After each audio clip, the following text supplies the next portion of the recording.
Kenalkeun, nami abdi uang, nama panggilan duit, nami uhwah fulus, nami tenar mani.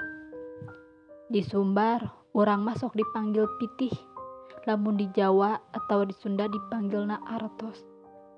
Urang mah teu ka mana-mana, tapi urang mah sok aya di mana-mana. Terus beungeut urang mah biasa wae, fisik urang ge lemah, gampang soek. Tapi urang teh mampu ngarombak tatanan eusi dunya. Urang ge bisa ngarubah perilaku nepi ka sifatna manusa.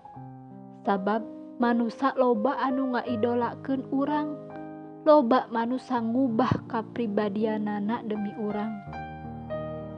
Aya anu ngahianatan babaturanana, aya anu ngajual dirina nepi ka ninggalkeun kayakinan iman jeung Islam agamana demi urang. Terus urang mah teu ngarti perbedaanana jelema soleh jeung jelema bejat. Tapi loba manusa pake urang jangan nilai derajat hiji jalma. Nangtukeun beunghar jeung miskin teh ku urang. Jelema anu terhormat, jelema anu terhina dipatokanna teh ku urang.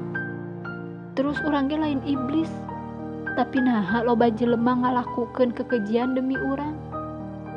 Urang ge da lain orang ketiga, tapi loba rumah tangga salaki pamajikanana cerai gara-gara urang. Aya deui adi lanceuk anu parasea gara-gara urang. Kolot jeung anak saling pikangewa gara-gara urang. Jelas-jelas urang teh lain Gusti Allah, tapi naha manusia sujud ka urang jiga ka Allah. Nepi ka loba hamba-hamba Allah leuwih ngahormat ka urang.